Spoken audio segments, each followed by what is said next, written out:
Well, I feel like we let them get going a little bit. We kind of blew some transition coverage. We didn't know who we had, and we let up back-to-back transition buckets. And they didn't shoot very well in the second half especially, but they can be a pretty potent offensive team. I mean, I think it was either last year or the year before, they won the Pac-12 tournament, some hangovers from that. And they're not a team that's, they played in the Pac-12, so they weren't going to come in here and be like, oh gosh, just be intimidated, right? So I did not want them to get hot and think that their little durable weave action, and they do a lot of flip handoffs for ball screens. And so we just had a little chat about sticking to our fundamentals and wanting to dictate the action. And I think that they responded pretty well to that. Looked like the freshman in particular really brought a spark there in the second quarter. Is that kind of what you saw there? Well, I think that's what was really great about this game is it allowed us to, that second quarter they gave us the spark, so we kind of kept going with it. And then when we came in, just the feel you get, I was pretty confident in the second half, not overconfident at halftime. I felt they were responding, and I was reminded that the third quarter is usually their best quarter. So we were able to say, hey, when they were at Texas Tech, they had a heck of a third quarter. They lost that one by, I think, 2 or a few points. So I reminded them of that. And then when we got going in the third, they remained cold. And then it just allowed us this game. It might have been sometimes not as fluid or smooth, but we were trying different combinations because the climb gets steeper and steeper. And we need to kind of see who's going to be able to play multiple positions and who complements who well.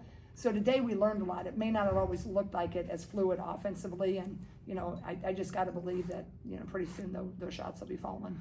Coach, it always seems like Lucy's going to get her points, but there's someone else that's going to step up every game, and it's always a different person. Yeah, and I think that's what kind of makes this year kind of fun.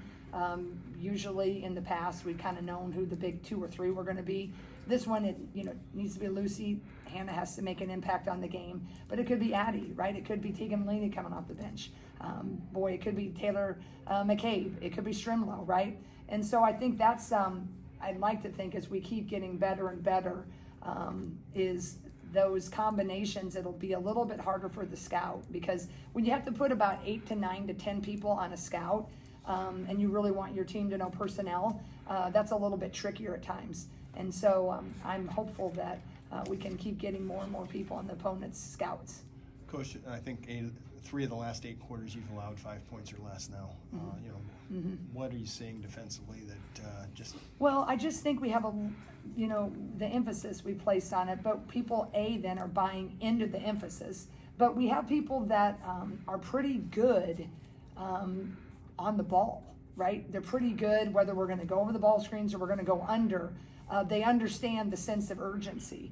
And so you got 2 players that are pretty good on-ball defenders that can allow you a little bit of, confidence with the others who maybe aren't as good. You'll put them on some others, and they can be in a pretty good gap or help defense.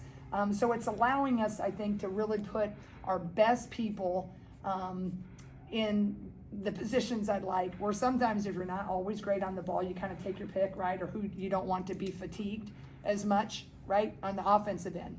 Here, I think we got 2 to 3 really good on-ball defenders. So, in the competition we played thus far, I really haven't looked at Rhode Island or BYU. I do know who's on our schedule though. And after that, then we got Tennessee and you got Iowa State and you got a huge in-state rivalry of Northern Iowa. So better and better consistent shooters, better athletes. So anything we can get to build that confidence, and when I'm liking what I'm seeing, and I think it's because we have a couple more on-ball defenders, that really are showing their strengths at that. Jan, you shared a moment with Aaliyah before she went in the game, and just what have you seen from her? What did it mean for you to be able to get her into this game before competition does ramp up and just get her first experience? Well, I really wasn't anticipating getting her in today because I really didn't know how this game was going to play out. And I knew she was just cleared for full last week. And anybody who's had an injury of any kind, that is a long road home. And then when you get your dream school, right? She signed, and then we had that injury just about a year ago. So it's very emotional to get into the game. She had a quiver lip and just was like, she said, Coach, I'm so nervous. And we had a little moment after the game, and she had a turnover or something. I'm like, hey, look, that's the least of our worries. You got that out. You felt how this Hawkeye family has embraced you. So I think that was one of the cooler moments in my young head coaching career, is just getting to see someone that we're, anytime you get an injury, you're at such a low point, but getting to be part of that high point. I hope Lisa Bluter shared in that too, because, Aaliyah's always been special. And I tell you why that kid's special. She came and she didn't know if Caitlin Clark was going to have be here or not, right? Seems crazy that Caitlin could really have been here, right? But the fact that that kid was like, I want to be part of this. I want to be part of your program. If I'm gonna, sit, I'm gonna learn from one of the best ever. And if not, I have a pretty good opportunity. And we told her there would probably be someone in the portal, but that just is kind of the selflessness that any and every coach would love. Coach, what does it mean for you to head into the Thanksgiving week with the tournament in Cancun, starting the season 6-0 in your first year as head coach, and with this group in particular? What does that mean to you? Well, number one, the flight will be much more enjoyable tomorrow. I did mention that to them. I said, regardless of what role I have, it's very much more fun to fly to a tropical place when you get a win, right? But seriously, I feel forever grateful for all these kids who stuck with us when there was that transition. And they're just working their tails off. And I think you see that. And I think you so want them when you just want Callie to go back to that Northern Illinois game, right? And get over the hump of the colder shooting or whatever. But I think sometimes the beauty of this team is they want it so much they get tighter. So I need to I'm trying to figure out ways to keep them loose and having fun, because the tough sledding is because they so want it for me. I think they want it for each other. They want it for all these fans. And I think the coolest part is that they have found a different way to win, and that is with their defense. And they are believing in it, and I'm pretty sure I'm gonna have to kick people out of the gym here, and that's what's fun about it.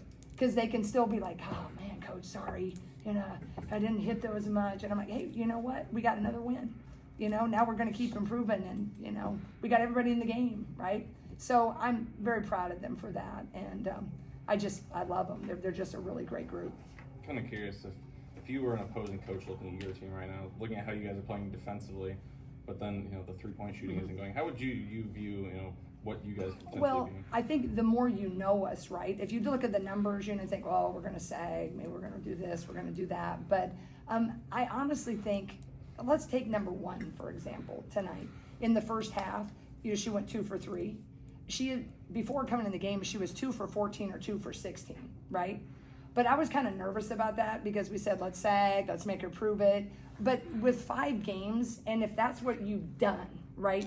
And I didn't go back, I just was like, let's just go with what the numbers say. But yes, it's 5 games, but they shoot thousands of shots over the summer, and they were recruited for a reason. So it kind of takes me a little bit, to really trust the numbers. And I'm not always the biggest analytics. I am in some ways, but I go with my gut.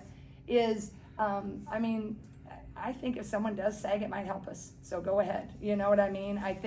I believe in our kids, and I know. If you went and watched this practice yesterday, it was like fire, right? So, I think that's going to be kind of the conundrum for coaches to kind of see. But if they want to, try something like that and packing it in. I just think, you brought up the question. It's someone new at a different night that does kind of what we need to do to break it open. I think I'd probably just say prove it for a while. But since I know my team, I'm not concerned. I'm disappointed for them, but I'm not concerned, because I know how hard they work. Coach, you mentioned using this game as a visual tool to see who you can trust going forward. Is there any players that have caught your eye that you're kind of on the fence that you're now trusting them a lot more? I wouldn't say maybe on the fence in the sense, I just want to see if their consistency and how they respond to mistakes.